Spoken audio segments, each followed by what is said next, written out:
मित्रांनो, कल्पना करा, एका दिवशी तुम्ही झोपेतून उठलात.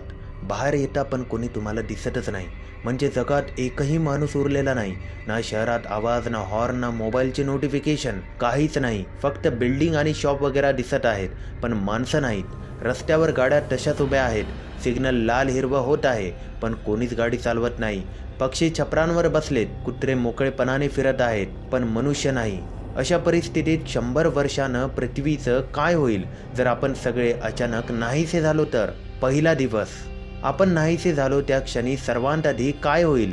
वीज पुरवठा काही तासांतच पूर्णपणे बंद होईल, कारण वीज केंद्र चालवणारे कर्मचारी त्या ठिकाणी असणार नाहीत. थर्मल पॉवर प्लांट्समध्ये टर्बाईन ओव्हरहीट होतील आणि काही दिवसांतच सगळं शटडाऊन होईल. ज्या शहरांत वीज 24 तास होती ते काही तासांत काळोख्यात बुडतील. शहरांच्या रस्त्याच्या ऑटोमॅटिक स्ट्रीट लाईट्स बंद पडतील. लिफ्ट्स, एअरपोर्ट्स, रेल्वे, सर्व यंत्रणा शांत होतील. फक्त निसर्गाचा आवाज उरेल, वारं, पक्षी आणि पावसाचे थेंब. पहिल्या आठवड्यानंतर शहरांमध्ये कुत्रे, मांजरे आणि पक्षी अन्नासाठी धडपडायला लागतील. फ्रीजमधील साठा संपेल. प्राणी संग्रहालयातील प्राणी बाहेर निघतील. ज्या जंगलांवर आपण कॉन्क्रीटचं साम्राज्य बांधलं होतं, ती झाडं आता पुन्हा फुटायला लागतील. रस्त्यांच्या मधोमध झुडपं उगवतील. इमारतींच्या भिंतींवर वेलं वाढतील. म्हणजे जंगल परत निर्माण व्हायला लागेल. 1 महिन्यानंतर मानव नसल्याने न्यूक्लिअर पॉवर प्लांटची देखभाल थांबेल. त्यातलं शीतकरण थांबलं की रिॲक्टर्स गरम होऊन फुटतील. जगात शेकडो छोट्या चेर्नोबाईल-सारख्या आपत्ती निर्माण होतील.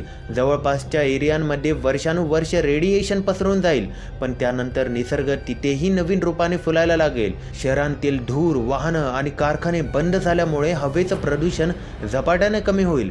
केवळ काही आठवड्यांत आकाश निळं दिसायला लागेल. 1 वर्षानंतर, फक्त 1 वर्षात पृथ्वीची हवा शुद्ध होईल. कार्बन डायऑक्साईडचं प्रमाण 20% कमी होईल आणि समुद्र किनाऱ्यांवर प्लास्टिकचं साम्राज्य पावसात विरघळत जाताना दिसेल.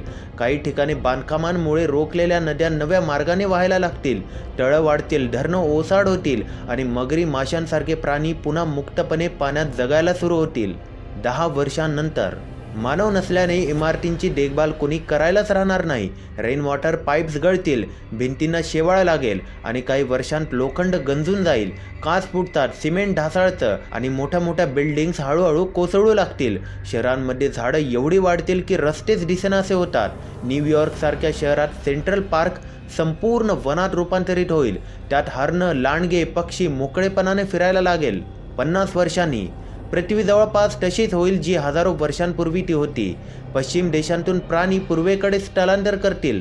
आफ्रिकेतील प्रजाती युरोपमध्ये पोहोचतील. भारतात पुन्हा वाघ, बिबट्यांची संख्या वाढेल, कारण त्यांना आता कोणी त्रास देणार नाही. त्यांच्या संख्या पुन्हा पसरतील. एकाच वेळी काही प्रजाती नष्टही होतील, ज्या फक्त माणसांवर अवलंबून होत्या, जसे की पाळीव प्राणी, दूध देणाऱ्या गायी किंवा घरगुती जाती. 100 वर्षानंतर आता पृथ्वीवर मानव अस्तित्वाचे फक्त अवशेष राहतील. एफिल टावर, ताजमहल, पिरॅमिड उभे दिसतील, पण गंज आणि वेलीमध्ये व्यापलेले असतील. प्लास्टिक, लोखंड आणि कॉन्क्रीट हे अजून काही शतक टिकतील. पण आपल्या तंत्रज्ञानाचं जग, जसे इंटरनेट, सर्व्हर, सॅटेलाइट्स, ते सगळं काही दशकांत निष्क्रिय होईल.